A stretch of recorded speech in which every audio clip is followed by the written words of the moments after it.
Bien, entonces damos por iniciada nuestra segunda sesión, la cual se titula ¿Qué hacer ante un intento de suicidio?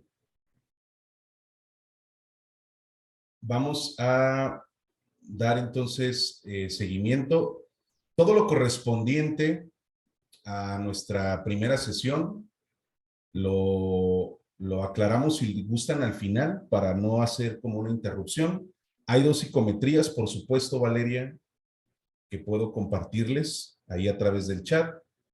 Dos escalas, la escala de Hamilton, que puede serles útil para medir tanto depresión como también ansiedad. Entonces, igual al final de nuestra sesión, vamos a dar un espacio para ir dándole seguimiento a las dudas o a las preguntas que puedan ir surgiendo en el trayecto de la misma. ¿Qué hacer ante un intento de suicidio? Es el título que concierne a nuestra segunda sesión. Y bueno, creo que si se dieron la oportunidad de revisar el video que se les compartió a través del chat, pues creo que podemos partir de ahí, puesto que los contenidos o algunos conceptos, algunas reflexiones inclusive que se proponen durante el video, me parece que son de vital importancia para entender o para comprender tanto la ideación suicida como el comportamiento suicida.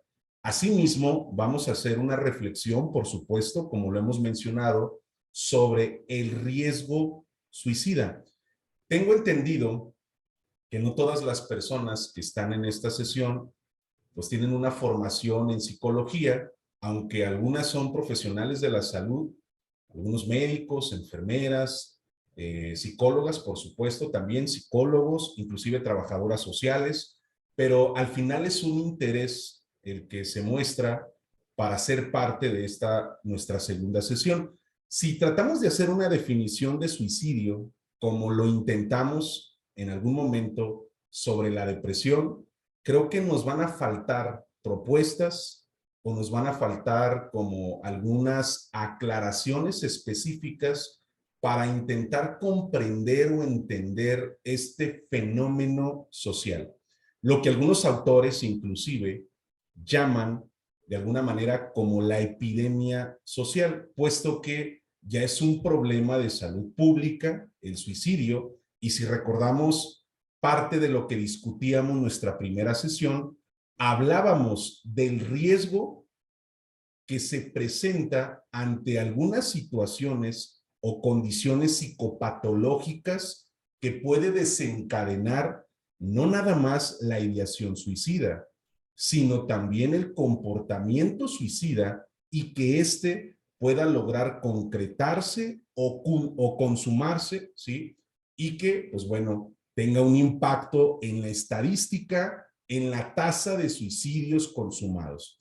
Vamos a básicamente darle un ritmo similar a nuestra sesión de hoy, donde haremos reflexión con base a la estadística, algunos datos a nivel nacional, por supuesto, y algunos otros a nivel global o a nivel internacional, para que podamos partir, de algunos aspectos prácticos. Entonces, intentar hacer una definición del suicidio como lo que concierne, ¿sí?, a un fenómeno social, a una epidemia social, o a lo que algunos autores, José Luis Canales, por ejemplo, en su libro Prevención del suicidio en situaciones de emergencia o urgencia, lo que describe o titula como la miopía emocional, puesto que ante esta condición, hablando del riesgo suicida que se presenta en distintas situaciones o condiciones, las personas descritas en esta situación, por supuesto, no es posible alcancen a ver, alcancen a comprender otro gran número de opciones o alternativas que se tienen para dar solución a ese conflicto o a ese problema el cual ha ocasionado una situación desesperante por lo que se intenta tomar una decisión también desesperada. Recordemos que si nuestro propósito o nuestro interés cuando hacemos un trabajo de intervención o un trabajo de acompañamiento o probablemente de contención, si nuestro interés es convencer a la persona de que no tome esa decisión, la decisión, por supuesto, de suicidarse puede ser un tanto pretencioso. ¿Y a qué nos referimos con esto? Nahum, ¿estás diciendo entonces que tenemos que ser partidarios o afines de esas ideas o comportamientos que atentan hacia la integridad de las personas? Por supuesto que no. No estoy diciendo que tenemos que ser partidarios o partidarias o mostrarnos afines a ese pensamiento que se vuelve de alguna forma alarmante y preocupante para la condición no nada más mental o emocional, sino también física, hablando del riesgo que se presenta en ese momento. Si nosotros intentamos convencer, vuelvo a reiterarlo, a la persona que está en esa situación de riesgo de que no tome esa decisión, nuestro trabajo, ya sea de acompañamiento, de contención o de intervención, puede ser en vano. Porque recordemos que la persona en riesgo, la que se encuentra en riesgo suicida, no desea morir. Está viendo ese acto de morir como una solución o como una alternativa al conflicto o al problema que se presenta en esos momentos. Dicho de otro modo, es una decisión desesperada para un momento de desesperación. Y aunque existan otras alternativas, aunque existan otras posibilidades de poder afrontar esa condición, la cual padece, aqueja y ha hecho de su vida un sufrimiento constante para dicha persona, no se tiene la capacidad de ver, de identificar esas posibilidades o esas alternativas. Uno de los tantos signos que se pueden llegar a identificar en la conducta o el comportamiento suicida es la incapacidad de poder ver lo obvio, lo que para ti, lo que para mí, lo que para cualquier otra persona que probablemente tiene la capacidad de disfrutar su propia vida, su trabajo, sus quehaceres, sus actividades, su probablemente ejercicio físico, su formación profesional, las relaciones que establece en familia con su pareja, hijos, padres, compañeros. Las personas que tienen la capacidad de disfrutar su vida, por supuesto que la idea de atentar contra su propia integridad, dicho de otro modo, o traducido a una forma práctica, de suicidarse, puede resultar una posibilidad totalmente absurda, totalmente incongruente, porque nos parece algo inclusive, podríamos decir, aberrante o reprobable. Y ese es uno de los tantos detalles importantes que tenemos que identificar. Vamos a tener que responder a esta pregunta que hace énfasis a nuestro tema del día de hoy. ¿Qué hacer ante un intento de suicidio? Y una de las tantas cosas que no son cosas que deberíamos de hacer es evitar juicios. Y lo primero que en algunos momentos se hace o se pretende es hacer todo este bombardeo de juicios hacia las personas que en algún momento han pensado en la muerte como una posibilidad o como una opción o alternativa que sea la garantía a la solución de sus problemas o de sus conflictos. Entonces, me interesa que partamos de ahí. Si nuestra condición emocional, afectiva, cognitiva, no tiene este tipo de ambivalencias o perturbaciones características de la propia psicopatología, nos puede parecer reprobable la opción de suicidarnos, por supuesto, pero el pensar en la muerte es una condición innata de los seres humanos. ¿A qué me refiero en pensar en la muerte? Y para esto me interesaría que reflexionemos en lo siguiente. ¿Cuántas ocasiones nosotras, nosotros, hemos pensado en la muerte? O sea, ¿qué va a pasar cuando yo me muera? ¿Qué va a pasar cuando deje de respirar? ¿Cómo voy a morir? ¿En un accidente? ¿Por alguna enfermedad? ¿Por alguna situación ajena que a lo mejor no está en mi marco de posibilidades u opciones? Pero ¿qué va a pasar cuando yo me muera? Y hacemos este tipo de cuestionamientos y sin duda hay momentos en los que nos angustiamos, nos preocupamos, porque el pensar en la muerte puede llegar a desencadenar, puede llegar digámoslo, a perturbar nuestra condición afectiva o emocional. Y cuando me refiero a que pensar en la muerte es innato, es porque no lo aprendemos. Pero en cambio, el suicidio como tal es una conducta aprendida. No puede titularse ni puede definirse como un instinto propio de los seres humanos. Dentro de la propia biología, no hay un estudio que describa o puntualice que existan mamíferos, que exista otro ser dentro de las especies que lleve a cabo dicho acto. Entonces, lo podemos entonces de alguna forma describir o entender como una conducta aprendida. Si recordamos por ahí o hacemos un análisis histórico, que también es importante mencionarlo, terminando la década de los 50, principios de los 60, esta actriz Marilyn Monroe, por ejemplo, ¿sí? ¿Qué sucedió en ese momento? Partamos de esa reflexión. Los invito a que partamos de esa reflexión. ¿Qué sucedió? ¿Qué representaba este ícono de la belleza, ícono de la mujer emancipada, libre, independiente, digámoslo, autorrealizada inclusive?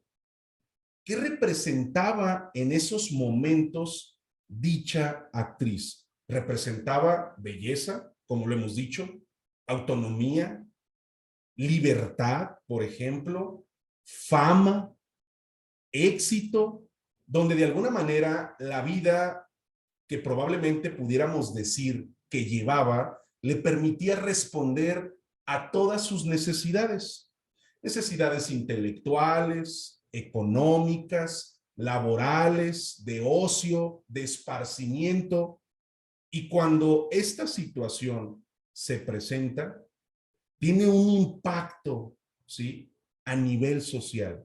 Y es muy curioso que la propia historia nos hace mención y alusión que la tasa de suicidios se disparó, principalmente en mujeres. Y a esto podemos añadir la siguiente pregunta, manera de reflexión. Si alguien que aparentemente lo tenía todo, éxito, fama, seguridad, belleza, ¿qué iba a pasar entonces con aquellas personas que se encontraban desvalidas emocionalmente? ¿Qué iba a pasar con aquellas personas que la vida, a través de estas situaciones o infortunios, hacían de su condición, valga la redundancia, una condición desesperada, una condición triste o inclusive poco disfrutable? Entonces ahí es donde nosotras y nosotros podemos concluir que el acto suicida sí tiene una explicación a nivel de comportamiento como un acto aprendido. Entonces, vayamos a la siguiente presentación. Pueden ir dejando sus comentarios, Violeta, por supuesto. Los comentarios pueden ir añadiéndolos y le podemos ir dando seguimiento conforme se nos vaya permitiendo en el transcurso de la sesión. La siguiente presentación que se preparó justamente se describen los mitos y uno de los principales trabajos que habría que hacer es desmitificar el acto suicida. El principal trabajo que tendríamos que hacer como parte de nuestra sesión sería desmitificar el suicidio. Por ejemplo, se tiene la idea que hablar del suicidio habrá de provocar o promover el acto suicida. Y basándonos en ese mito, es entonces que existe, no puedo decir un nulo trabajo, pero sí un escaso trabajo en materia de prevención. ¿Por qué? Por el estigma principalmente social. ¿Quién habla de la muerte? Y si hablo de la muerte, en el momento inmediato se me puede juzgar o se puede pecaminorizar dicha acción. Si nos damos cuenta, algunas podríamos decir, pues, congregaciones o algunos pensamientos, ¿cómo lo podríamos mencionar? Que convergen a una condición, pues, religiosa. El acto suicida se puede entender como un pecado. Y actualmente, según la Organización Mundial de la Salud, hay 7 países que criminalizan la conducta suicida. O sea, habría que pagar con cárcel el que en algún momento, ¿sí?, yo haya tomado la decisión de atentar contra mi propia vida. Y ahí pudiéramos ahora sí discutir el qué se está haciendo en materia de prevención y, por supuesto, cuáles son a lo mejor los protocolos o el seguimiento que se le da a una persona que se encuentra en dicha condición. Vayamos a algunas preguntas que están aquí para darle seguimiento. ¿Qué pasa con los mamíferos que dan su vida por otro ser, animales o humanos? No se describe como tal como suicidio, no lo podríamos como relacionar o vincular justamente, digámoslo, al tema. No entra o no se vincula directamente a la condición de suicidio. Más adelante vamos a ver una definición, al menos que el CIE-11, Clasificación Internacional de las Enfermedades, nos promueve y nos aporta. ¿Podría dar otro ejemplo de cómo el suicidio se aprende? No me quedó claro, ya que en el ser humano están tanto el instituto de vida como de muerte. Bien, hay factores, respondiendo a la pregunta de Irma, hay factores biológicos, hay factores sociales, hay factores, perdón, culturales, hay factores psicopatológicos, por ejemplo, ¿sí? Hay factores emocionales que están de la mano, creo yo, o están relacionados justamente dentro de lo psicopatológico y lo afectivo también. Pero más del 90% de las condiciones, ¿sí?, donde se presenta una situación de riesgo suicida está asociado directamente a condiciones, perdón, socioculturales. La sesión pasada puntualizábamos que el trastorno depresivo mayor o la depresión, como la conocemos coloquialmente, la depresión, aunque es una de las causas principales, ¿sí?, no es la única causa. Y si hacemos un análisis más detallado, la depresión, aunque podemos identificar factores de riesgo, si lo recordamos, todos estos factores o la mayoría de los factores de riesgo están meramente relacionados, otra vez, a condiciones sociales. El puntualizar o el detallar que el suicidio es una conducta aprendida es porque culturalmente hay distintas explicaciones. Por ejemplo, en Japón, si hacemos alusión a esto, en Japón el acto de suicidarme tiene que ver con una, podríamos decir, ¿cómo lo podríamos decir? Déjenme encontrar la palabra. Como una especie de exclusividad, como una especie de detalle único, auténtico, ¿sí? Como un elogio, básicamente, en comparación a algunas culturas, digámoslo, occidentales, donde el acto suicida se identifica como una salida o como una alternativa para dar término a nuestro sufrimiento. Si en la historia no se hubiesen presentado, lo cual es básicamente utópico, por supuesto, pero si en la historia no se hubiesen presentado actos suicidas, sea el objetivo que haya sido, probablemente en estos momentos no estaríamos refiriéndonos o no estaríamos hablando respecto a las tasas de suicidios consumados, respecto a los factores de riesgo, respecto a las condiciones psicopatológicas que se asocian directamente como factores de riesgo, vuelvo a reiterarlo, a que la conducta suicida prevalezca en estos momentos dentro de nuestra cultura. Hay tres aspectos que a mí que me interesa, por supuesto, compartir. Hablar de la ideación suicida, hablar del comportamiento suicida y hablar del riesgo suicida. Para eso, como lo dijimos hace unos momentos, es importante desmitificar lo que es el suicidio. Tenemos aquí 8 condiciones, pero vamos a tratar de hacer un resumen de estas, ya que pues el material va a estar disponible para todas ustedes, para todos ustedes, pero me interesa puntualizar en la primera que mencionamos. Hablar del suicidio no promoverá actos suicidas, ¿sí? El suicidio es siempre impulsivo y ocurre sin advertencia. Ese es un mito importante. Creemos que el suicidio es un acto espontáneo, o podemos llegar a creer, ¿sí?, que el suicidio es una decisión inmediata, sin pensar, sin analizar, sin reflexionar, sin probablemente analizar o evaluar pros o contra, y lo vemos así, como un acto impulsivo o una decisión inmediata a una situación que viene a agobiarnos o a perturbarnos. Las personas que se suicidan o lo intentan siempre tienen un trastorno mental. No.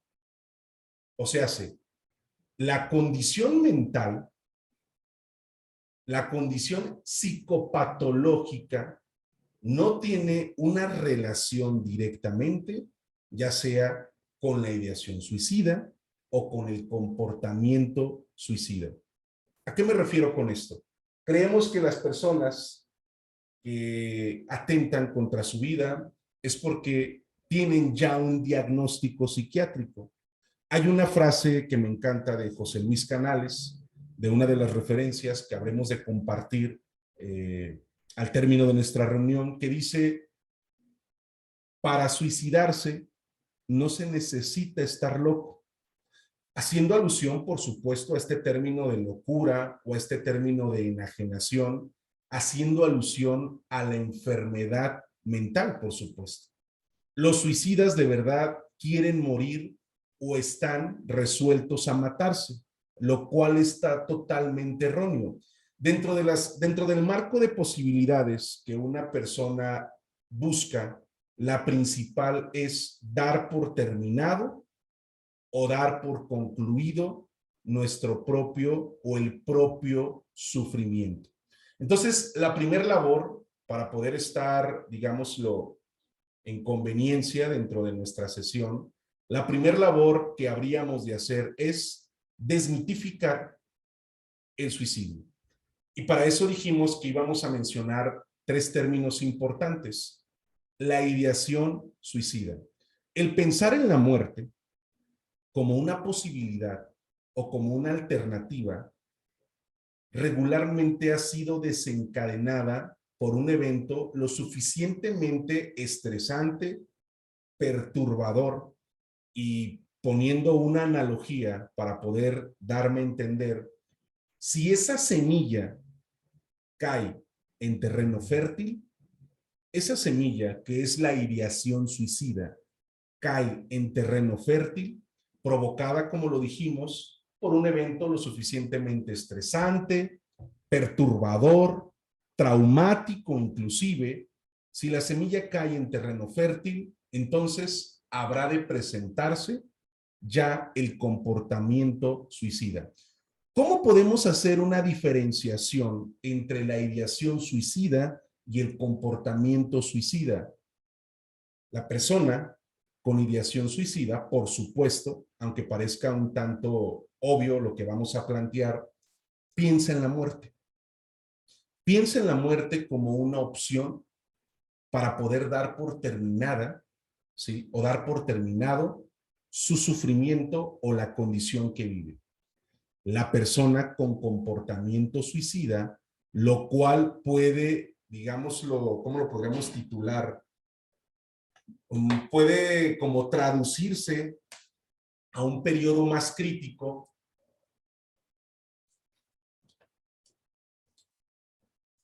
que sería una condición de urgencia, ¿sí? A un periodo más crítico, puede ya inclusive planificar, puede estructurar, puede diseñar. Y disculpen por tomar como referencia a una de las participantes, que es Dulce, que es la que sale aquí en pantalla, pero es como si le preguntáramos a Dulce, Dulce, ¿y cómo has pensado en quitarte la vida? Y entonces Dulce nos detalla cómo. Dulce nos puede detallar, enfatizar cómo es que ha de hacerlo y, por supuesto, qué es lo que intenta lograr con ese acto. En la ideación suicida no hay una estructura, vuelvo a reiterarlo, ni tampoco hay una planeación.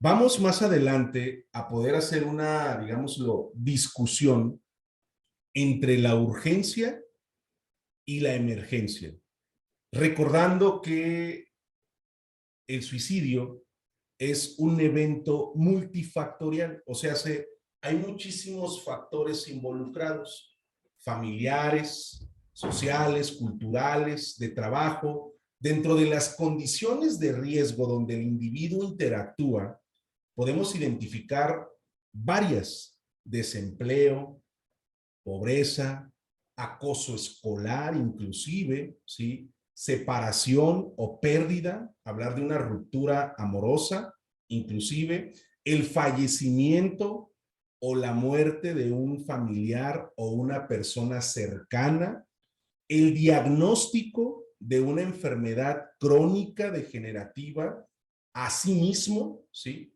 O hacia alguien importante dentro de su propio círculo, por supuesto, dentro de lo que también destaca la prevalencia o existencia de una condición psicopatológica. Dentro de, digámoslo, dentro de los criterios a resaltar en el DSM-5, por ejemplo, las condiciones clínicas asociadas o relacionadas a la conducta suicida, como por ahí lo comentaron alguna de nuestras compañeras, es el trastorno límite de la personalidad y también el trastorno bipolar. Y como referencia más inmediata del trastorno bipolar tenemos, por ejemplo, a Vincent Van Gogh en la pintura, diagnosticado dentro de sus historiadores o dentro de sus biógrafos como paciente o con los criterios suficientes para poder entender que su condición de bipolaridad fue una de las causas importantes que prevalecieron para el acto suicida. Dentro de la literatura, creo que es Virginia, no recuerdo su apellido, la verdad. Si alguien tiene por ahí el dato, su apellido nos lo puede compartir, pero también sus golf, por supuesto. Gracias, Raquel. Gracias, Liz. Exacto. Ahí se me estaba olvidando el dato de esta autora dentro de la literatura. También sus historiadores y biógrafos coinciden en que los criterios relacionados a su condición mental se asociaban directamente a una condición de bipolaridad. Y esto, por supuesto, si nos echamos un clavado al Manual Diagnóstico y Estadístico de los Trastornos Mentales, pues es, ¿cómo lo podríamos decir?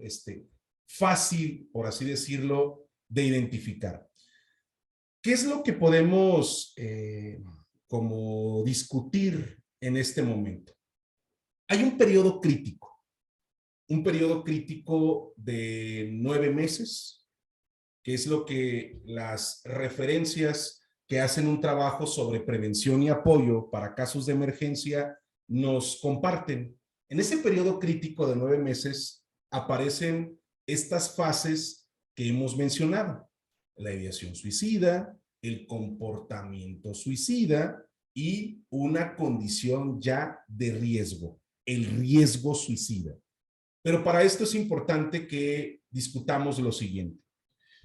Cuando hacemos un trabajo de intervención, acompañamiento, orientación, consejería, si ustedes quieren titularlo también así, es importante que olvidemos intentar o tratar de convencer de lo contrario a la persona que se encuentra en dicha situación. O sea, es una forma de hacerle ver o hacerle saber que lo que él está decidiendo es una equivocación. Y eso, como lo dijimos, puede ser pretencioso.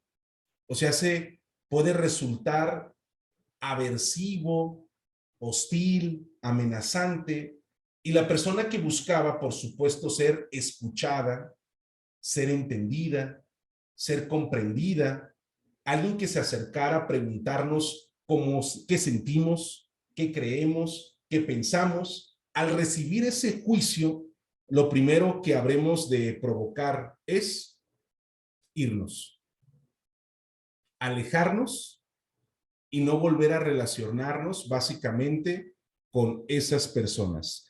Si la idea de morir la vemos como esta, digámoslo, analogía que propusimos, ¿sí? Como esa semilla que cae en un terreno fértil y se vuelve un comportamiento suicida, ¿cómo lo podemos identificar? Eso es importante. Aunque más adelante lo vamos a detallar, es importante que desde este momento nos vayamos familiarizando o relacionando. La persona que está, digámoslo, ¿cómo lo podríamos decir? Dentro de este panorama del comportamiento suicida, comienza a regalar sus pertenencias. Esa es una de las tantas conductas, por supuesto. Esa es una de las tantas acciones, ¿sí? Se despiden con frecuencia. Si han tenido la experiencia, desafortunadamente, creo yo, de que algún familiar, algún amigo, algún compañero, ¿sí? haya tomado la decisión de suicidarse, quizá pudieron darse cuenta, pudieron quizá identificar cómo estas muestras donde se despide el paciente o la persona son frecuentes. Se puede se puede despedir a través de las redes sociales, se pueden despedir de manera física, o sea, personal, se pueden despedir a través de una canción, importantísimo lo identifiquemos, se pueden despedir a través de una canción, se pueden despedir a través de una imagen, de un texto, o simplemente insistir en que a nadie le importa su situación, o él o ella. Y si existe esa sensación de que para nadie es importante, de que para nadie es de alguna forma relevante, la sensación que comienza a prevalecer en esa condición es esa sensación de estorbo. Soy un estorbo para los demás. Y entonces se cree que es un problema. Pregunta, ¿qué es lo que se tiene que hacer con los problemas? Hagamos esa reflexión. Si la persona cree que es un problema, pregunta, ¿qué es lo que hacemos nosotras o nosotros con los problemas? ¿Qué pretendemos hacer cuando existe un problema en nuestra vida? Resolverlo, supongo, ¿verdad? ¿Qué es lo que pretendemos hacer cuando se presenta una situación problemática en nuestro día a día? Quitarlo, que no esté, que no exista. Entonces, si la persona ya se identificó o autodefinió como un problema, lo que habrá de intentar de hacer es justamente terminar con ese problema. ¿Por qué? Porque sufre. Porque recordemos, y aunque parezca muy insistente con este comentario, las personas con un comportamiento suicida o un riesgo suicida no desean morir, sino desean dar por terminado su sufrimiento. Y antes de seguir, voy a permitirme compartirles el siguiente texto a nuestra siguiente presentación. Denme un segundo. Aquí lo tenemos, posibles causas, para poder reforzar lo que un autor, escritor colombiano le escribía a su madre, Andrés Caicedo. A lo mejor ya han tenido la oportunidad de leer esta carta a su madre, previo a su suicidio, por supuesto, que dice de la siguiente forma, y es para que analicemos esto que acabamos de compartir. Un día tú me prometiste que cualquier cosa que yo hiciera, tú la comprenderías y me darías la razón. Por favor, trata de entender mi muerte. Yo no estaba hecho para vivir más tiempo. Estoy enormemente cansado, decepcionado y triste, y estoy seguro de que cada día que pase, cada una de estas sensaciones o sentimientos me irán matando lentamente. Entonces prefiero acabar de una vez. De ti no guardo más que cariño y dulzura. Has sido la mejor madre del mundo y yo soy el que te pierdo, pero mi acto no es derrota. Tengo todas las de ganar, porque estoy convencido de que no me queda otra salida. Nací con la muerte adentro y lo único que hago es sacármela para dejar de pensar y quedar tranquilo. Acuérdate solamente de mí. Yo muero porque ya para cumplir 24 años soy un anacronismo y un sinsentido.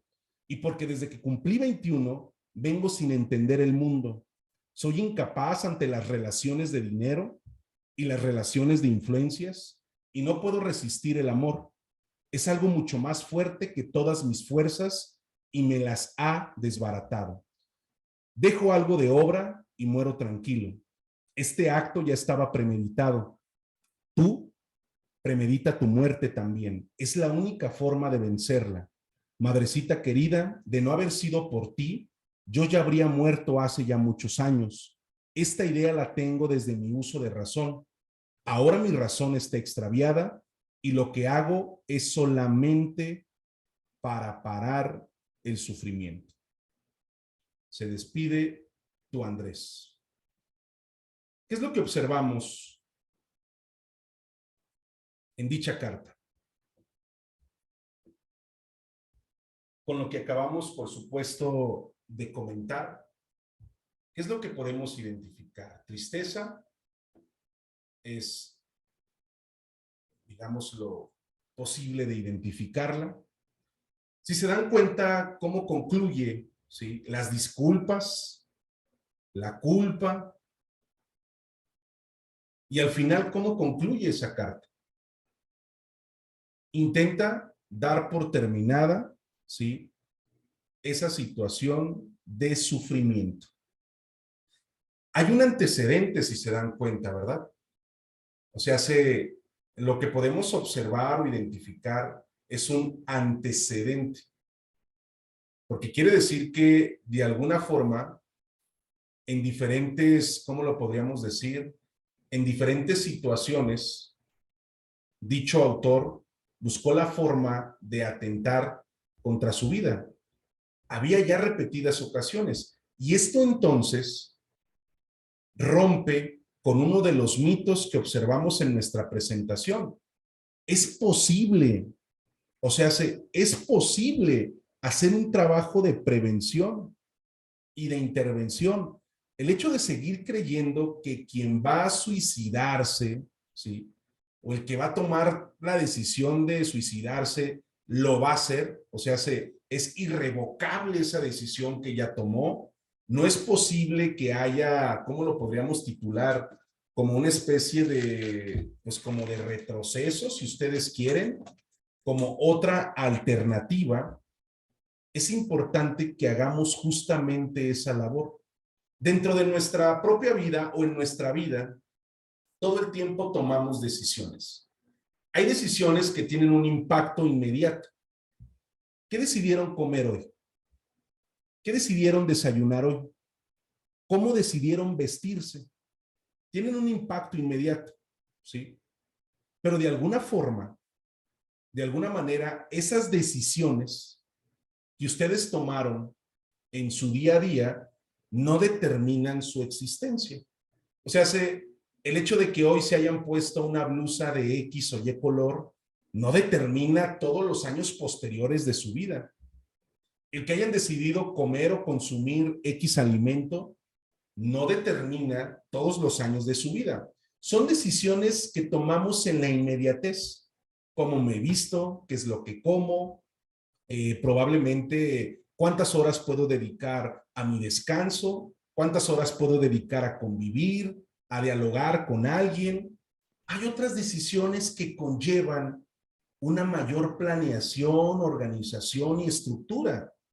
La carrera que decidieron estudiar, a lo que dedicaron su vida preparándose, y o sea, a esto refiriéndome a qué es lo que quieren desempeñar en los últimos años. Si decidieron casarse, si decidieron divorciarse, si decidieron tener hijos, si decidieron cambiar de residencia, si decidieron renunciar a ese trabajo.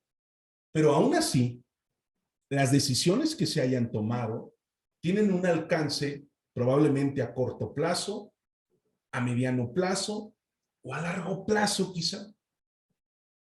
Pero el pensar en el suicidio, vuelvo a repetirlo, no es de nuestro interés intentar convencer a la persona de que no se suicide, sino hacerle comprender o entender que hay otras posibilidades y otras alternativas, pero que el suicidarse, el tomar esa decisión, va a ser de alguna forma una decisión con consecuencias irreversibles. Espero que me esté dando a entender con esta descripción que estamos de alguna manera pues promoviendo o compartiendo. Hay algunos comentarios que están aquí. Denme un segundo, por favor. Para partir a las causas. Dice, bueno, se habla como de los síntomas, las condiciones.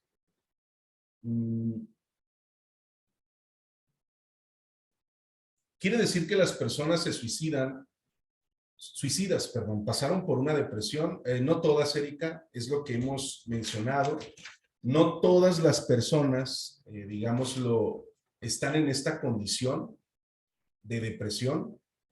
Es una causa, por supuesto, pero no todas se encuentran en esa situación. Por acá hay, esta semana, con todo mi ser, para no ser parte de la estadística, de verdad son horribles y duras este tipo de batallas. Estoy diagnosticada con trastorno límite de la personalidad ya hace años. Diana, por favor, escríbeme, mándame mensaje a mi chat privado y podemos tener una llamada sin problema. Por favor, Diana. Conozco una persona que se ha intentado quitarse la vida 2 veces y una a su marido. Rerminara, no entiendo el concepto, o no lo conozco, o estoy leyendo mal. Terminará con su vida quizá, tarde o temprano. Pues es evidente, ya ahí hay un riesgo suicida. Sí, hay un riesgo suicida. Eso es evidente. ¿Qué tipo de acompañamiento podemos brindarle a una persona con comportamiento suicida? María, todavía no llegamos a esa parte. Vamos a responder a esa pregunta, por supuesto, que es la parte, digámoslo, medular de nuestra sesión. ¿Cuál es el acompañamiento y qué hacer en esa situación o en esa condición? Espero tu mensaje, Diana, y creo que podemos tener una llamada lo antes posible. Bien, ¿cuáles son los casos con intentos de suicidio? Para esto les comparto la definición que el CIE-11, Clasificación Internacional de las Enfermedades, nos comparte. Creo que no está aquí, está en otra presentación. Bueno, la dejamos pendiente porque está en otra presentación. Aquí tenemos una estadística. Por cada suicidio consumado, hay al menos 20 intentos de suicidio no letales. Dijimos que la tasa está recargada con mayor prevalencia a varones jóvenes en comparación a las mujeres. Esto tiene que ver con una característica importante, que es el método. O sea, el método a utilizar, que es importante mencionarlo como parte de la estadística en varones, es principalmente el ahorcamiento, saltar al vacío o el uso de un arma principalmente de fuego o punzocortante, ¿sí? Son de los métodos que prevalecen en este comportamiento suicida en varones. En el caso de las mujeres, tiene que ver con la ingesta, ya sea de medicamentos, fármacos o drogas, lo cual hace dentro de la estadística una decisión menos letal. Entonces, la disputa en la estadística tiene que ver con ese análisis, ¿sí? Donde la tasa está recargada con el mayor número de eventos consumados en varones jóvenes. ¿Cuáles son, vuelvo a repetir, las causas principales? Los trastornos psicóticos, los ataques de pánico. Importante saber qué hacer ante una intervención en crisis, importantísimo, saber cómo hacer un trabajo de contención o acompañamiento. Para eso les recomiendo que busquen la forma de investigar acerca de los PAPs. Los PAPs son los primeros auxilios psicológicos. Así como hay primeros auxilios médicos, hay también primeros auxilios psicológicos donde podemos hacer uso de herramientas que nos faciliten poder realizar un trabajo objetivo en una situación de crisis. Los PAPs o los primeros auxilios psicológicos los podemos identificar como un A, B, C, D, E. Son 5, digámoslo, puntos importantes que podemos identificar dentro de los primeros auxilios psicológicos. A, que tiene que ver con la escucha activa. Importante saber escuchar. Escuchar. Lo mejor que podemos hacer, que a lo mejor esto puede comenzar a responder a alguna de las preguntas que se están compartiendo, lo mejor que podemos hacer es escuchar. B, tiene que ver con ejercicios, que vamos a compartir algunos muy importantes, ¿sí? Ejercicios de relajación, de ventilación y de respiración. Porque recordemos que ante las situaciones de crisis o los ataques de pánico, existe una somatización. Y muchas de las veces esa reacción física o somática puede desencadenar el que nos expongamos con mayor facilidad a una situación de riesgo. Luego nos vamos al punto C. En el punto C podemos identificar la categorización de nuestras necesidades o de las necesidades del otro. ¿Cuáles son las principales 3 preguntas que pueden ser un parteaguas significativo para poder hacer esa labor de intervención de manera objetiva y cercana a la persona? ¿Qué piensas? La parte cognitiva. ¿Qué sientes? La parte emocional. ¿Y qué necesitas? Donde podemos hablar de una labor o una acción inmediata que responda a un malestar. Ahí estamos en el punto C. En el punto D es donde vamos a hacer un trabajo de derivación, canalización, ¿sí? Si yo como amigo, como amiga, como profesional de la salud, como acompañante o como ese primer contacto que tiene la persona conmigo, ¿sí? Para eso quiero abrir un paréntesis. Quizá a través de los medios de comunicación o de las redes sociales, ustedes pueden darse cuenta cuando en X o Y ciudad una persona se encuentra en una situación de riesgo. Y lo primero que hacen las personas, o la mayoría, lo que hacemos es sacar el teléfono y comenzar a grabar, ¿sí? Y comienzan los posts en redes. Y lo primero que recibimos o que se recibe es, si se va a aventar, se va a aventar, ¿cierto? O si se va a matar de una forma más ácida, si se va a matar, se va a matar. Son los primeros comentarios que podemos inclusive leer, ¿no? O lo único que va a hacer es hacer un embotellamiento, parar el tráfico. ¿Por qué no se va a otro lado? Es el análisis o la conclusión que de manera poco empática las personas hacen principalmente a través de las redes. ¿Por qué no se quita la vida en su casa y deja de incomodar o deja de molestar a todas las personas? Cuando no nos preguntamos si esa persona lo que necesita es ser escuchada principalmente. Para eso es importante este punto, que es el de derivación. Hay que saber hacer una derivación a redes de apoyo. Principalmente si se desea tener un contacto con familiares, con profesionales de la salud o con personal de emergencia para poder lograr una contención. Una vez que haya pasado toda esta situación de emergencia o en algunos casos de urgencia, ¿sí? Es importante, punto D, que se derive, ya que se hizo la derivación, el punto E, que haya un proceso de psicoeducación. Un tratamiento psiquiátrico, un tratamiento psicoterapéutico, acompañamiento, la persona a lo mejor se logre internar en algún instituto o centro donde reciba el apoyo, ¿sí? Y la ayuda profesional. Otra de las causas son lo que mencionamos como la ruptura de pareja, las separaciones, el duelo, la pérdida, las enfermedades crónicas y el desempleo, que al final puede llegar a provocar o a generar como una situación secundaria, pues un riesgo en la parte de las finanzas, ¿sí? O en la parte económica de las personas. Esta estadística me parece muy alarmante, que era lo que comentábamos.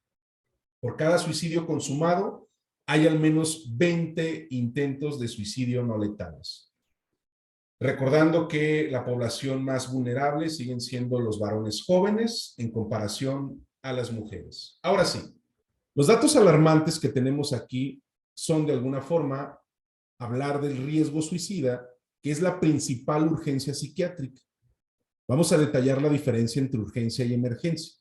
En 2020, la estadística que nos proporciona el INEGI es que hubieron 7,896 suicidios y en 2021, 8,847 suicidios. Lo que corresponde al año 2021, 8,847 personas se suicidaron. No tenemos la estadística aún del 2022, pero sin duda, de forma lamentable, lo podemos decir, es que la estadística irá hacia una alza. Si no tomamos de alguna forma la responsabilidad que nos compete a cada una de nosotras, a cada uno de nosotros, seguir formándonos o formando e informando en temas relacionados con salud mental. Aunque las mujeres presentan con mayor frecuencia conductas suicidas, la tasa de suicidios consumados se recarga a varones jóvenes, que es lo que ya mencionamos. La estadística a nivel global o mundial señala que cada 40 segundos se suicida una persona y pues bueno, ya es la cuarta causa de muerte en jóvenes. Se espera que para el 2028 sea la segunda causa de muerte, estadísticamente hablando. Ya no sería entonces la cuarta, sino la segunda. Son los datos, creo yo, que son importantes para reflexionar previo a entrar a esa discusión que haremos de realizar con base a la pregunta el qué hacer. Señales de aviso de la ideación suicida. Ahora sí, aquí ya tengo la definición que quería compartirles con base al Manual Diagnóstico y Estadístico No es cierto. Clasificación Internacional de las Enfermedades, perdón. El CIE-11. Episodio específico, que es la conducta suicida, así lo define el CIE-11. Episodio específico de conducta autodestructiva emprendida con la intención consciente de poner fin a la propia vida. Entre paréntesis y en color rojito, pudimos identificar este concepto de crisis, ¿sí? Muchas de las veces, lo que se cree o se piensa a través de las crisis, disculpen,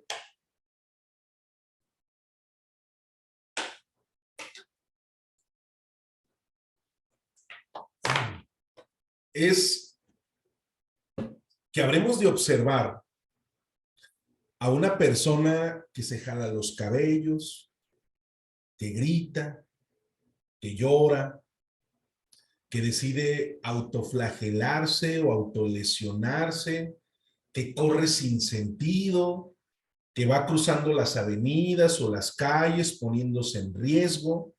Muchas de las ocasiones, el panorama más inmediato que creemos tener de las crisis, ¿sí?, es este panorama que estamos describiendo. Y eso es totalmente equívoco. No quiere decir que si una persona se presenta con todas estas características que acabamos de compartir, ¿no es una crisis? No, no estoy queriendo dar a entender eso. Lo que estoy queriendo dar a entender o compartir es que existe también la crisis por agotamiento. Por un lado tenemos el shock emocional, que es una vez que se presenta el evento traumático, se desencadena una crisis, por supuesto. Pero también está esta condición que entendemos como crisis por agotamiento. ¿Cómo podemos entender o darnos cuenta de una crisis por agotamiento? Es esa suma de situaciones y condiciones en la vida de la persona que llega un momento donde hacen explosión. Así como hay, digámoslo, fantasías en la ideación o en la conducta suicida, y las fantasías que podemos identificar son estos pensamientos catastróficos. ¿Y cómo son los pensamientos catastróficos? Tienen que ver con la exposición de la propia persona, la inseguridad de la propia persona, mostrarse, como lo estamos mencionando, o exponerse a condiciones de riesgo, donde estos pensamientos, vuelvo a repetir, catastróficos, vienen a ser una ruptura a esta fantasía de querer vivir. ¿Cuáles pueden ser una de las tantas o de las principales fantasías o pensamientos catastróficos? Estas personas que con regularidad pueden decir, pues si me muero a nadie le importa, ¿sí? Pues si me muero, le puedo hacer un favor a todos. A todos les estaría haciendo un favor. Ojalá y me muera, ojalá y no regrese, ojalá y me pase esto o me pase aquello, pero si damos como, ¿cómo les puedo decir? Si damos ¿cómo lo podríamos plantear? Si tenemos en poco, creo que podría ser una expresión acorde, si tenemos en poco la forma en la que las personas comunican o intentan compartir su situación o su condición que aqueja y que provoca sin duda un malestar, lo que estamos haciendo es totalmente lo contrario a lo que empáticamente podríamos comenzar a hacer ante esta situación que estamos describiendo. Entonces, vayamos por partes. Las señales de aviso de ideación suicida son estas que tenemos aquí. Manifestaciones de ideas de daño o de muerte. Son fáciles de identificar, las podemos identificar. Cambios importantes en los hábitos alimenticios y del sueño. Pérdida significativa de interés en las actividades habituales. Retraimiento respecto de los amigos y miembros de la familia. ¿Por qué? Porque no se pretende ser un peso para la familia o para los amigos. Eso es característico de la ideación suicida. Aunque la persona ya lo ha pensado, ya lo ha organizado, cree que aunque provoca esa queja, por supuesto, angustia, disconfort, malestar, cree que si lo comparte, si lo evidencia, por ejemplo, o informa a las personas cercanas a él o a ella, tendrán un peso las personas. O sea, ¿por qué voy a decirle a Stephanie sobre la idea que prevalece en mí si Stephanie ya tiene muchos problemas? ¿Por qué voy a decirle a Janet sobre mi condición si ella apenas si puede con su situación económica, con su situación sentimental, emocional? Yo veo que mi mamá tiene muchos problemas, mi papá, mis hermanos, mis amigos, como para yo ser una carga hacia ellos o hacia ellas. Eso es importante que lo identifiquemos. Por eso es necesario volver a puntualizar que se vuelve trascendente dentro del trabajo de prevención que podríamos realizar, hablar del suicidio. Oye, Nahum, ¿y entonces cómo se habla del suicidio? Pues, como lo estamos diciendo, ¿has pensado en suicidarte? ¿Qué piensas respecto a la muerte? ¿Qué es lo que te hace creer que es una solución? Sin descartar que es una solución, por supuesto. Estoy siendo empático contigo, pero mi trabajo es brindarte las alternativas a través de ese acompañamiento, que hay diferentes opciones y posibilidades para que tú te puedas dar cuenta que si tomas esa decisión será algo irreversible. A eso podríamos sumarle sobre el estigma socialmente hablando que existe en el que los varones hablemos de nuestras emociones. Y aquí no se trata si el suicidio es una representación de debilidad o es una representación de valentía. O sea, no se trata de si soy lo suficientemente cobarde para suicidarme o soy lo suficientemente valiente para suicidarme. Se trata de hablar de lo que siento, de lo que pienso, de lo que creo. Pero el estigma, vuelvo a reiterarlo, social, me limita, me priva a yo poder compartir o hablar respecto a esto. ¿Cuál podría ser la invitación o la solicitud a quienes estamos hoy en esta sesión? Hablarlo. Percibo esto. Discúlpame, Stephanie, que te tome como referencia si no tienes problema, ¿sí? Stephanie, observo en los últimos días que ya no hablas, que ya no sonríes, que ya no comes, que ya no sales con nosotros después de la oficina o después del trabajo. Inclusive ya no has subido estados en tu WhatsApp, en tus redes sociales. Veo que tu alineo personal está descuidándose. Y te lo digo porque me importas. Importantísimo mencionar esto. Te lo digo, Stephanie, porque me importas. Porque eres importante para mí. Por eso te lo estoy diciendo. Y si necesitas que te escuche, puedo escucharte. ¿De qué se dieron cuenta en el video que les compartí a través del grupo o de los grupos? Son dos grupos. ¿De qué se dieron cuenta? ¿Qué hablaban las personas? O uno de los testimonios era, lo único que quería, decía una de las personas que en su momento estuvo en un riesgo suicida, esta persona que duró hasta 9 días en el sofá, no sé si lo recuerdan, ¿sí? Esta persona que hasta 9 días duró en el sofá sin bañarse, sin ocuparse por su alineo personal, y lo que él planteaba era, lo único que esperaba es que una persona se sentara frente a mí, o al lado de mí, perdón. Literalmente era al lado de mí. Pero se sentara conmigo. Era lo único que esperaba. Pero ¿qué parece? ¿Qué hacían las personas? Se alejaban. No se baña, probablemente está desaliñado. Y tomamos el ejemplo con Stephanie. ay, Stephanie ya es una amargada, es una descuidada, es una desobligada, llega tarde. ¿Qué es lo primero que pensamos cuando alguien llega tarde a la oficina, desaliñado, poco habla, poco socializa? ¿Cuáles son las tipificaciones que hacemos como prejuicios?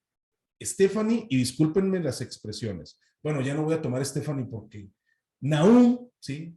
Nahum es un flojo, desobligado, irresponsable, huevón, sucio.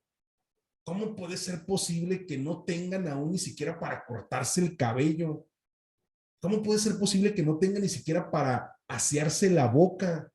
Huele mal, ni siquiera quiero hablar con él. ¿Cuántas de las ocasiones no pretenderíamos mejor partir o no? ¿Cuántas de las ocasiones no deberíamos, perdón, mejor partir de qué es lo que le sucede a Nahum?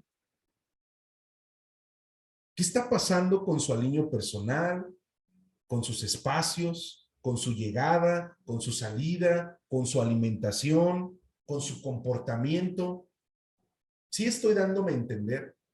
Creo que esto ya nos puede estar brindando un panorama de aquellas actividades o acciones, mejor dicho, que podemos ir identificando como acciones inmediatas para poder tener un acercamiento y un contacto.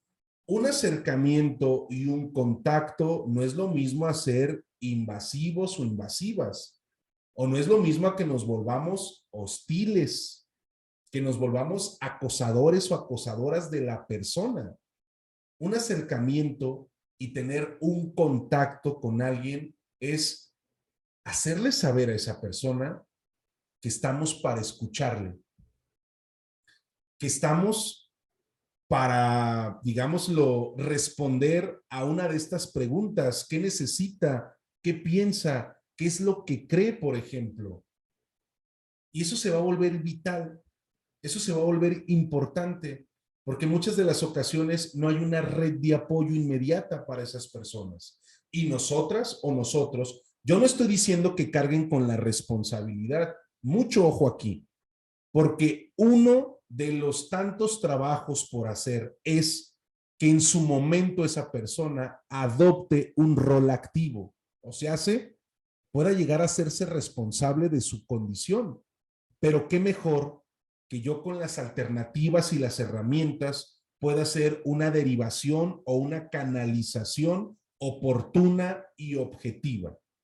Entonces, así como hay estos cambios de actividades habituales, también hay un retraimiento a lo que dijimos los amigos y los miembros de la familia, hay un descuido del cuidado personal evidente, una exposición a situaciones de riesgo innecesarias. ¿Cuál podría ser una situación de riesgo innecesaria? Consumir alcohol hasta llegar a la ingesta o cualquier otro tipo de droga. Decirle a Janet, por ejemplo, Janet, no te preocupes, yo me voy caminando. Oye, Nahum, pero vives de aquí a 3 horas. No importa, yo me voy caminando. Tú no te preocupes por mí. Una exposición innecesaria. No me importa, yo me voy caminando. No me importa, aquí me quedo hasta el día de mañana a que abran la oficina, a que abran la escuela. Yo me quedo aquí. Aumento de molestias físicas, frecuentemente asociadas a conflictos emocionales, dolor de estómago, cabeza, cuerpo y fatiga crónica. Y, por supuesto, algo que es indiscutible, el deseo de morir. Justamente el día de ayer, una persona en consulta decía, Nahum, ¿me puedes recomendar algo para poder dormir? Pues no. Esa persona justamente el día de ayer fue canalizada a psiquiatría por la ideación suicida. O sea, el deseo de morir, el deseo cree que es una carga para su esposo, para sus hijas y para toda la familia, y se cumple esto que estamos mencionando. La familia no tiene conocimiento, hablo de su papá, su mamá, sus hermanas y sus hermanos. No tienen conocimiento de lo que está viviendo porque le resulta vergonzoso.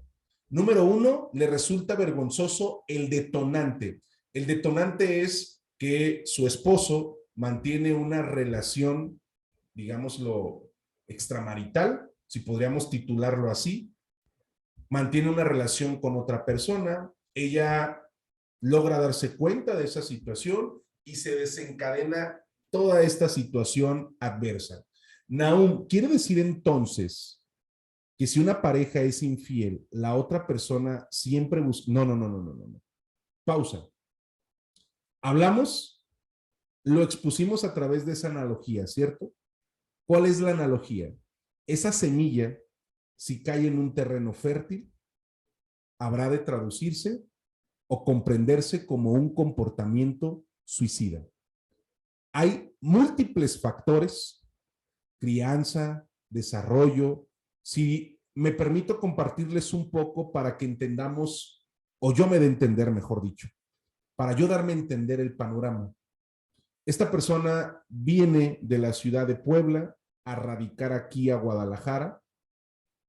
Se viene de la ciudad de Puebla, ¿sí?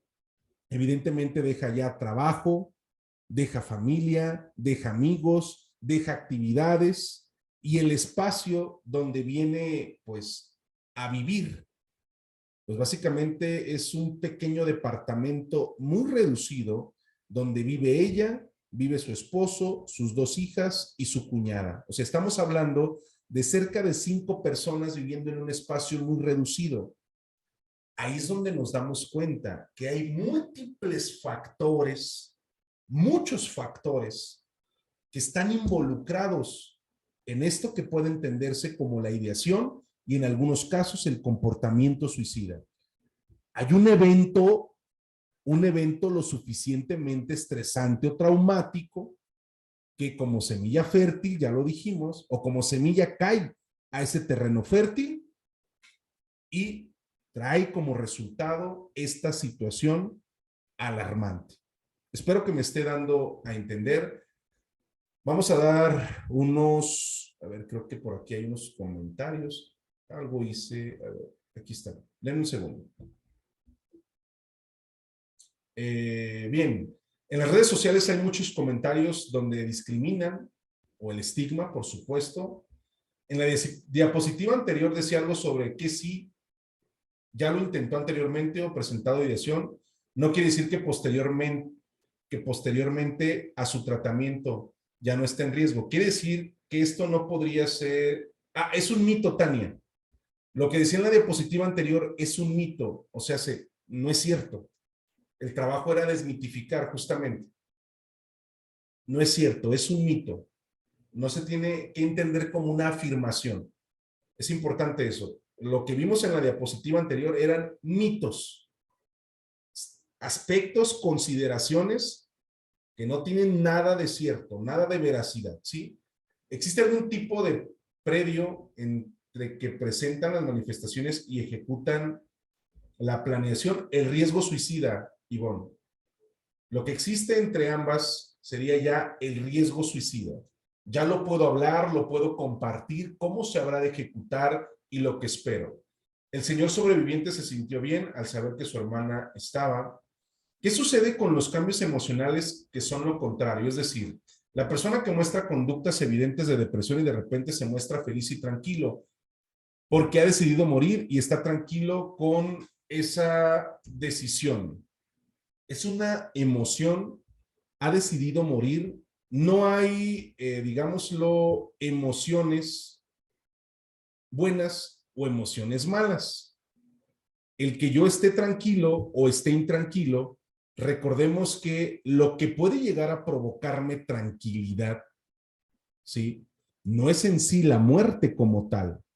Ante la ideación o la conducta suicida, lo que habrá de provocar esa tranquilidad es la solución o la respuesta a ese problema, a ese sufrimiento que estoy viviendo.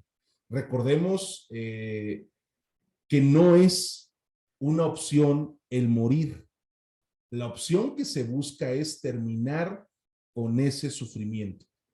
Los niños que salen en televisión tomando diazepam sería un comportamiento riesgoso en casos de suicidio. Por supuesto, o sea, el que yo tenga acceso, yo como niño, a medicamento controlado, por supuesto que es una situación de riesgo. Yo toda mi vida he tenido la fijación al suicidio. De hecho, de niña lo intenté en varias ocasiones. Mi último intento fue a los 31 años. Me he metido en la mente a mis 3 motores de vida, pero sé que vive conmigo y en algún momento será realidad. Gabriela, habría que hacer un análisis de ese comentario, Gabriela, respecto a lo que estamos compartiendo. Soy estudiante de psicología. Hace 12 años estuve en una depresión y tuve pensamientos suicidas. Yo pensaba en quitarme la vida y quitársela a mis hijos, dice Betty. Habría que hacer un análisis de ese comentario también, por supuesto, en relación a lo que estamos compartiendo. En la siguiente diapositiva que tenemos aquí, por aquí está. Aquí está. Miren. Urgencia y emergencia. ¿Cuál es la diferencia de una emergencia y una urgencia? Vamos a poner un ejemplo, ¿sí? Imaginemos que yo y ustedes asistimos al médico, a un médico internista, a un médico familiar, por ejemplo, ¿sí? ¿Cuál sería la diferencia entre emergencia y urgencia?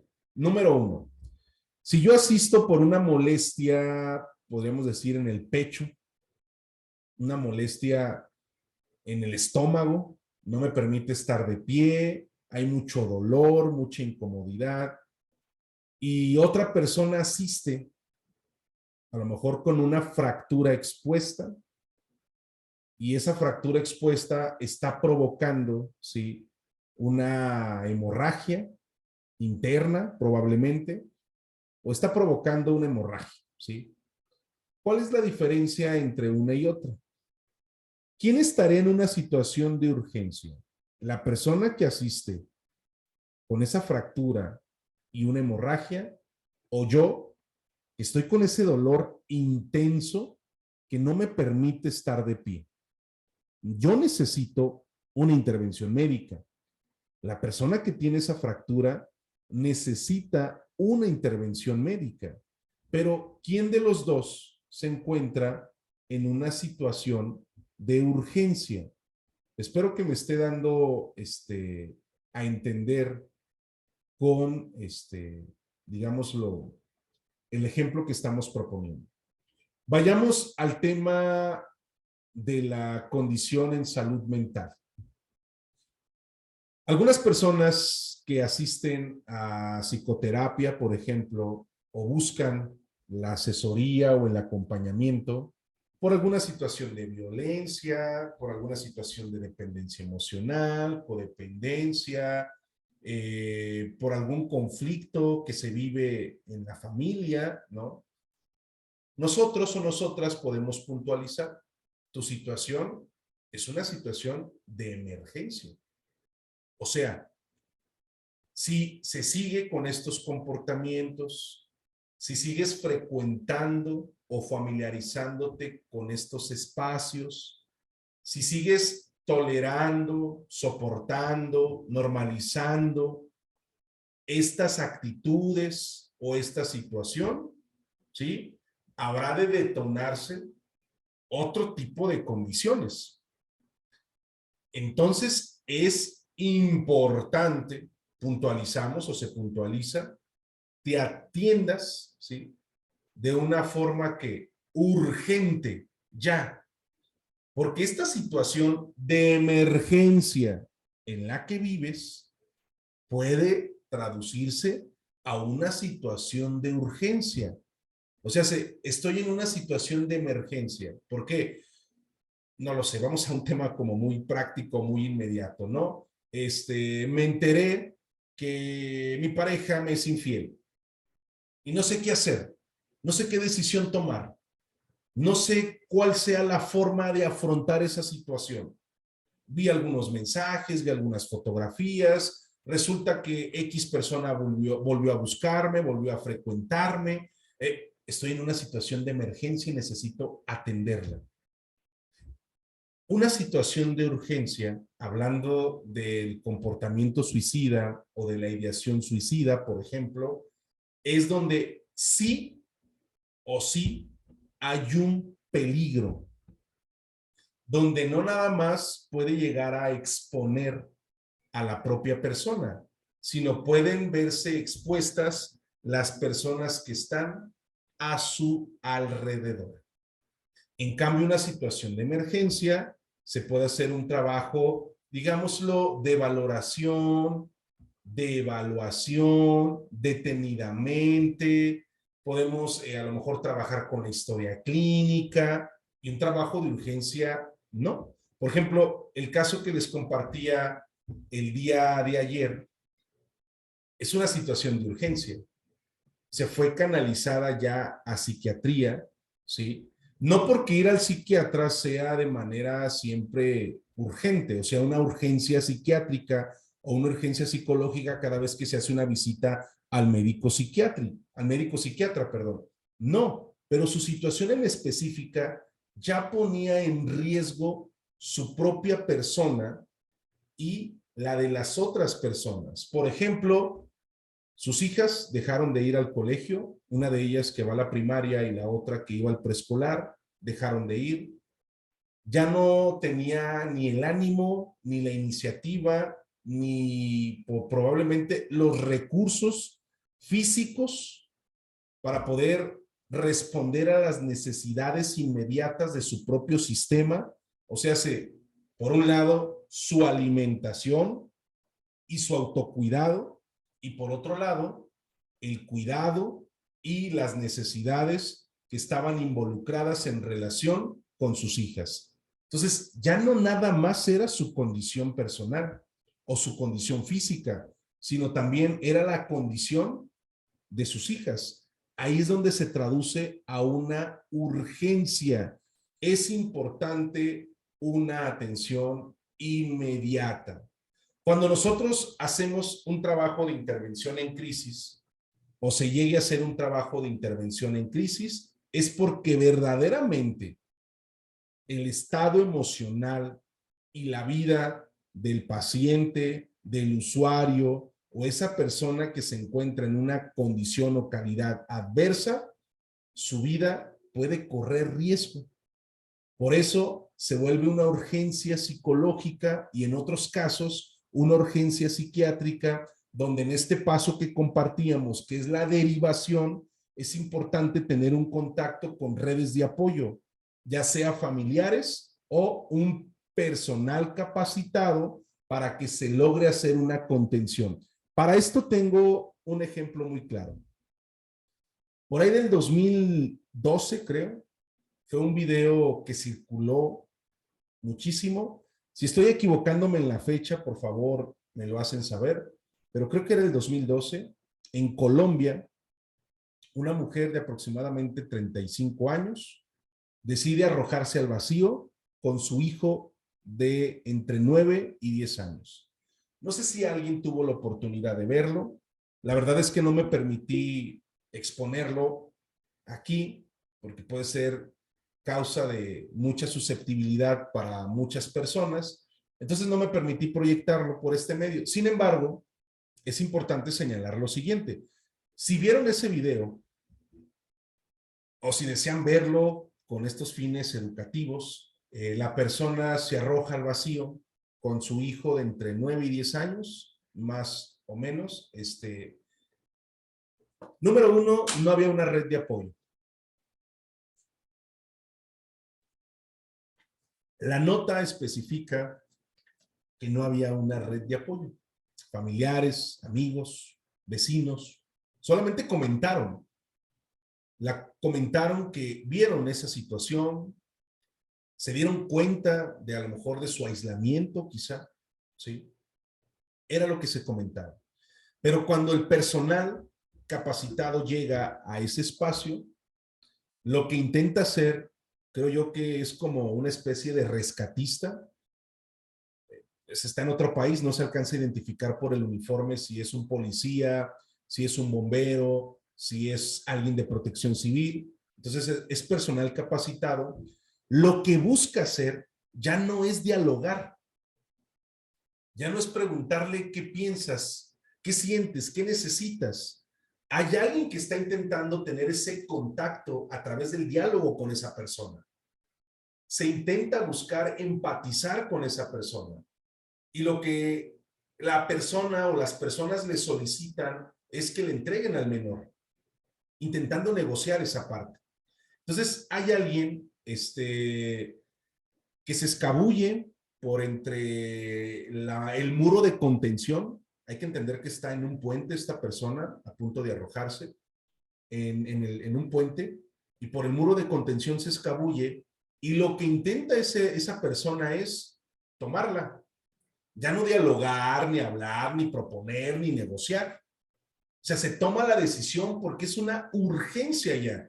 La vida de ella, del niño, del menor, estaban en total riesgo. Lamentablemente, cuando se pretende hacer esa labor, dicha mujer decide arrojarse al vacío.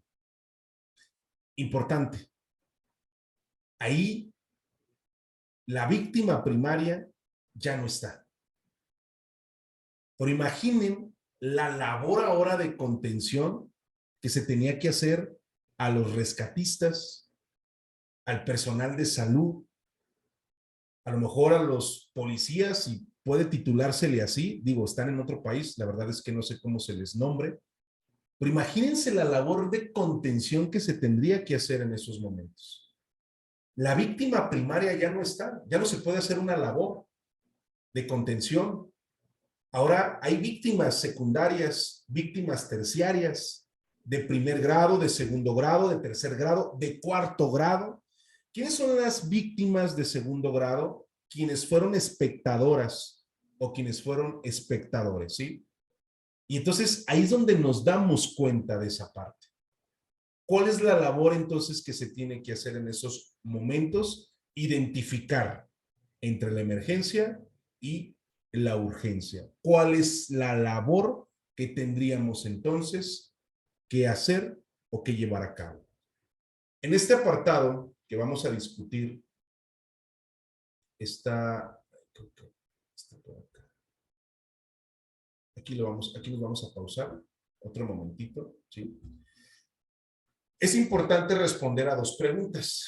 Número uno, ¿qué hacer ante un intento de suicidio? Vamos a responder esa pregunta, por supuesto. Y número dos, ¿cómo podemos hacer una labor de contención? Vía telefónica, por supuesto, de manera física, con la persona que nos refiere, que nos menciona, que nos dice cuál es su situación actual o su condición actual. El método de Copen, que es una técnica de relajación, consiste en lo siguiente, y me gustaría, si es posible, las personas que están participando, pues pudieran sentarse cómodamente. Si quieren llevarlo a la práctica, me gustaría que lo lleváramos a la práctica todas y todos, ¿sí? Antes de responder a la pregunta ¿qué hacer? Me gustaría que pudiéramos, ¿cómo lo podríamos decir? Llevar a la práctica, ¿sí? Estos 4 recursos que me parecen importantísimos. Número 1, el método de Copen, que es una técnica de relajación. Puede ser esta a través de vía telefónica o de manera presencial, ¿sí? Lo importante o lo interesante a trabajar en esto es reducir la tensión, como las otras técnicas o métodos que vamos a compartir también, algunos de ellos, reducir la tensión y, de alguna manera, aminorar los niveles de estrés, ¿sí? ¿En qué consiste esto? Vamos a un ejercicio. Imaginen, y comiencen a hacerlo conmigo, por favor. Imaginen que tienen un limón en su mano derecha. Ahora ese limón que tienen en su mano derecha, apriétenlo, sáquenle todo el jugo, háganlo conmigo, sáquenle todo el jugo a ese limón. Sáquenle todo el jugo hasta que no quede una sola gota. Creo que no lo están apretando con todas sus fuerzas. Apriétenlo con todas sus fuerzas, por favor. más fuerte, le hace falta un poco más de jugo por sacar a ese limón, apriétenlo más fuerte y listo. Ahora lo que van a hacer es arrojar ese limón al piso. Arrójenlo al piso, ¿sí? Ahora, con la otra mano, tomen la siguiente mitad del limón y lo van a apretar de una forma más suave y delicada hasta que no quede gota en el limón. Traten de exprimirlo suave y delicadamente hasta que no quede gota en el limón. Háganlo. Faltan todavía. Necesitamos exprimir ese limón. ¿Ya lo han hecho? Por favor, arrójenlo al suelo también. Listo. Hay una sensación distinta entre una mano y la otra, ¿cierto? Sí. Hay una sensación inclusive en una mano de dolor, quizá, o de incomodidad, y en la otra mano no es la misma sensación. ¿Qué creen que estamos provocando con esto hoy, con este ejercicio? Ser consciente de mis sensaciones. Importantísimo. Si yo no soy consciente de lo que siento, entonces estaré dándole títulos que aprendo, que escucho, que me dicen, donde yo no me permito hacer esa labor de conciencia de lo que estoy sintiendo o experimentando. Ahora imagínense si les gustan los gatos, que son un gato. Si les gustan los perros, que son un perro. Si no les gusta ni uno de los dos, imagínense que están despertando después de haber dormido plenamente. Imaginen que son un gato, un perro, o que esta mañana están despertando después de una noche de descanso y de plenitud. Ahora, por favor, estírense sus manos hacia arriba, estírense, háganlas hacia atrás, estírense lo más que puedan, por favor, abran sus palmas, muevan cada uno de sus dedos, el pulgar, el índice, el medio, el meñique, el anular, todos sus dedos, sean conscientes de mover cada uno de sus 5 dedos, estiren sus brazos lo más que puedan, como si intentaran alcanzar el techo, por favor, más, no los están estirando lo suficiente, y ahora van a intentar, con las palmas abiertas, bajarlo como si fuese un compás, de manera muy lenta. Y conforme vayan bajando, irán relajando sus brazos, sus manos, sus hombros, sus bíceps y tríceps también. Bien. Entonces, ¿les gustan las tortugas o no les gustan las tortugas? Y si no les gustan, imaginen que sí son una tortuga. Están una tarde soleada a la orilla de un río. Vamos a hablarlo en segunda persona para que se entienda como una indicación, ¿sí? Lo estoy hablando en tercera persona, entonces vamos a hablarlo en segunda persona para que se entienda como la indicación. Ahora necesito que pienses que eres una tortuga. Estás sobre una piedra, una tarde, a la orilla del río. ¿Y qué crees? Hay peligro. ¿Necesitas meter la cabeza en tu caparazón? Mete tu cabeza en tu caparazón. Tu cabeza necesita estar pegada lo más posible a tus hombros. Más tu cabeza, métela a tus hombros. Lo más posible pegada. Hay peligro allá afuera. No es posible salir. Tu cabeza necesita estar dentro de tu caparazón para que te protejas. ¡Listo! El peligro se ha ido. Puedes otra vez salir y contemplar lo que hay allá afuera.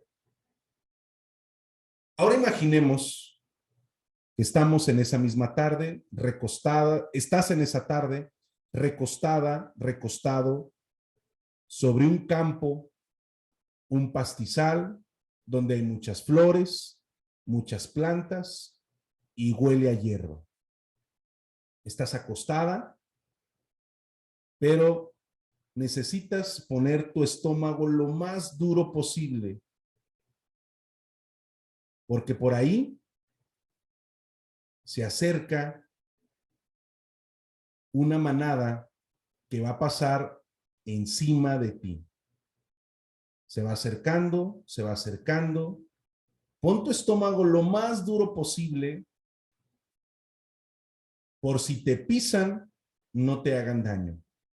Lo más duro posible, lo más duro posible. Listo, ya pasaron. Ahora, trata de inflar tu estómago lentamente como si fuese un globo. Infla y desinfla. Infla y desinfla. Creo que con este ejercicio comienzan a ser conscientes de las sensaciones en sus dedos, ¿cierto? Todavía está la sensación en sus dedos, en sus hombros, en sus brazos y en su estómago. ¿Qué es lo que buscamos con este método, con este ejercicio? Que la persona logre ser consciente de sus sensaciones, que logre ser consciente de lo que verdaderamente siente, ¿sí? Aunque también tenemos el método de la visualización guiada. Algunos terapeutas o psicólogos cognitivos conductuales les es útil esta herramienta de la visualización guiada. Para eso necesito que cierres tus ojos, por favor. Necesito que cierres tus ojos. Y ahora imagínate que estás en una situación de peligro. Hay un perro, hay un lobo, hay un tigre, hay un monstruo, alguien te va persiguiendo, necesitas salir de un laberinto. Imagínate que estás en una situación de peligro. ¿Lista? ¿Listo? Estás en esa situación de peligro. Necesitas permitirte qué es lo que ves, qué es lo que observas, qué hay a tu alrededor. ¿Estás sola, solo o estás acompañada o acompañado? ¿Quién está contigo? ¿Qué es lo que ves en estos momentos? ¿Hay árboles? ¿Hay tierra? ¿Hay rocas? ¿Hay autos? ¿Hay más personas? ¿Hay animales? ¿No hay absolutamente nada? ¿Qué es lo que observas? Permítete acercarte a lo primero que puedas tocar. Ve y tócalo. Pálpalo. ¿Qué es la sensación? ¿Cuál es la sensación en tus manos? Permítete tocar toda su forma. Si es posible olerlo, identifica su olor.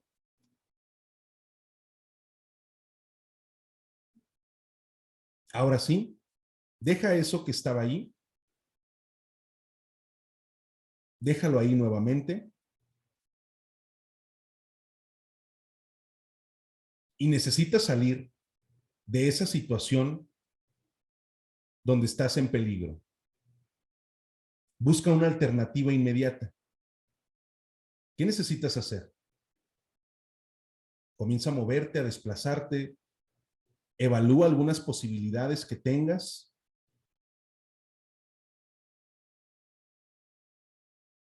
Dirígete al lugar más seguro.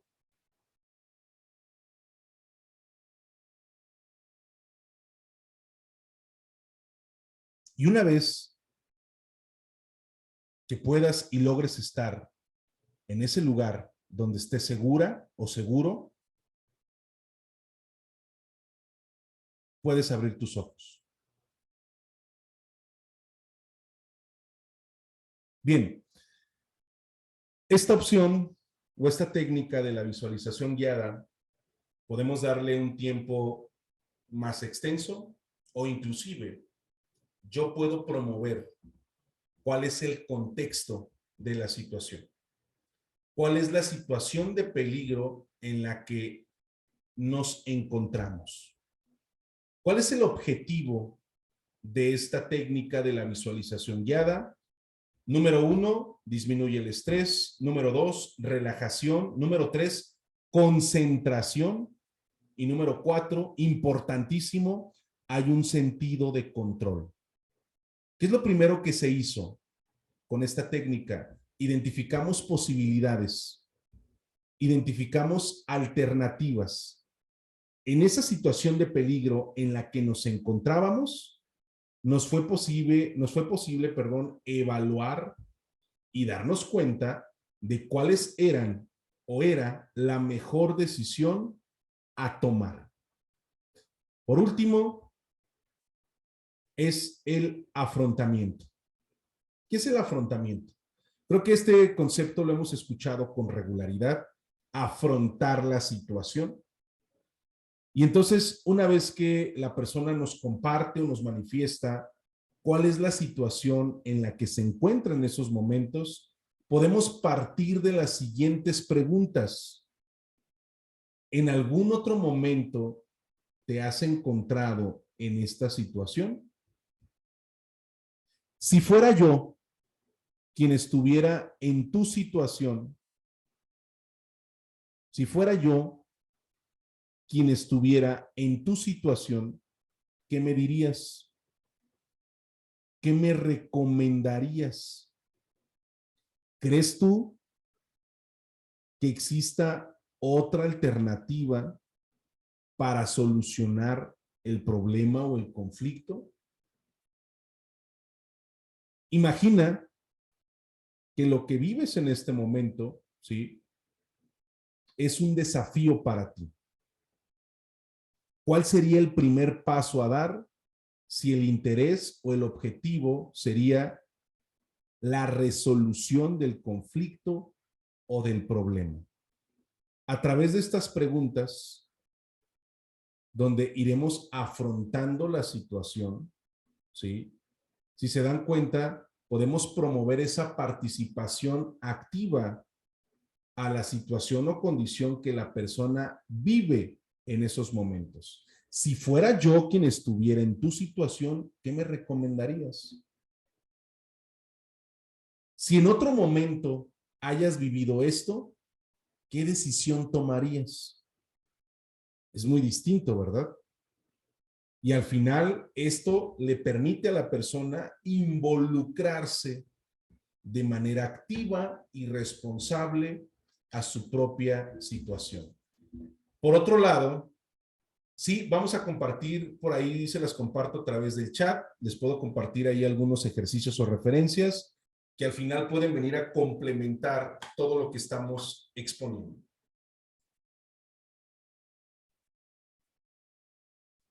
Por otro lado,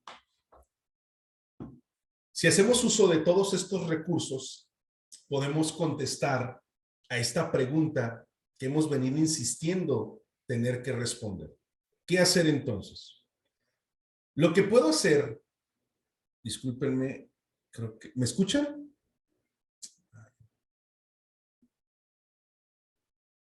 ¿Sí me escuchan? Sí, a ver, ¿ya? Perdón, pensé que se había desconectado. Gracias. Gracias. ¿Qué podemos hacer? Perdón que lo vuelva otra vez a replantear. ¿Qué podemos hacer entonces ante la conducta o la ideación suicida? Esa es la pregunta que tenemos que responder. ¿Qué hacer ante la conducta suicida o el comportamiento suicida? Número 1, no contribuir con más juicios. ¿Cuál podría ser uno de los tantos juicios? Reprobar, anular, pecaminizar, el que se esté pensando en el suicidio como una posibilidad. Entonces, eso resulta totalmente, de alguna manera, reprobable. No contribuir con más juicios. No buscar una respuesta porque quizá no la hay. Si yo estoy interesado en buscar una respuesta, ¿me puedes ayudar a apagar tu cámara, por favor? Por respeto a todas las personas, si estás lavándote los dientes o estás en ropa interior, ¿me puedes ayudar a apagar tu cámara? Te lo agradecería mucho. Gracias. Regresamos otra vez. ¿Qué es lo que tenemos que hacer? No contribuir con más juicios, número uno. Número dos, no buscar una respuesta porque quizá no la hay. Si yo le pregunto a la persona, ¿por qué te quieres suicidar? ¿Qué es lo que va a pasar? ¿O qué es lo que va a suceder? No hay una respuesta. Ah, fíjate que mi interés de quitarme la vida es este, o mi interés de suicidarme es este otro. No lo hay. Escuchar es lo que podemos hacer, escuchar. Una escucha activa. ¿Qué es la escucha activa? En ese momento, lo que menos se espera recibir es un consejo. O lo que menos se espera recibir es hacer una comparación del proceso. El hecho de decir, fíjate que en otro momento, en otra situación, yo tuve un amigo, tuve una amiga que también estaba sintiendo lo mismo que tú. ¿Y qué crees? Pues tuvo que salir adelante por sus hijos, tuvo que salir adelante por sus hijas, tuvo que salir adelante por su papá, por su mamá. ¿Cómo es posible que tú estés en ese problema o en ese conflicto si date cuenta? Tienes salud, tienes un trabajo, tienes un hogar, tienes a tus padres vivos. Mírame a mí que hace unos años mi padre murió, mi madre murió. Mírame a mí que estoy divorciado, divorciado. Eso es totalmente fatal, fatal, fatal, fatal para el proceso que la persona está viviendo. Hablar respecto a lo que se piensa, cree y siente. Importante, como lo dijimos hace unos momentos. ¿Qué es lo que piensa? ¿Qué es lo que piensas? ¿Qué es lo que crees y qué es lo que sientes? La persona no quiere volver a escuchar que lo que él ha tomado o ella ha tomado como una decisión está mal. Es lo menos que pretende escuchar. No quiere volver a escuchar que la decisión que intenta tomar es mala, es un pecado, recibirá un castigo divino. Entonces, con base a esto, estaríamos evitando convencer a dicha persona de que no lo haga. No, ¿cómo que evitar convencer que no lo haga? O sea, quiere decir que eres partidario o estás a favor del suicidio. Lo hemos repetido muchas ocasiones. La persona con un comportamiento suicida lo que busca es terminar con su sufrimiento. Y el trabajo sería que se pueda llegar a dar cuenta a través de ese acercamiento que tengamos que hay otras posibilidades y otras alternativas. O se hace que el tiempo es un factor y un recurso importantísimo en esta situación. No estoy diciendo que el tiempo lo cura todo. Tampoco estoy diciendo que el tiempo traerá todas las mejoras, pero el tiempo como un factor importantísimo habrá de beneficiar, ¿sí? En ese, digámoslo, acercamiento o acompañamiento que se dé a esa persona. Para eso tenemos que sumar el que buscar ayuda profesional debe de ser indiscutible. La ayuda profesional y el acompañamiento es indiscutible. ¿Por qué? Porque no es lo mismo escuchar yo como amigo, como amiga, como mamá, como papá, como compañera del trabajo, a que un profesional de la salud, aunque seamos profesionales de la salud, somos amigos de alguien, somos amigas de alguien.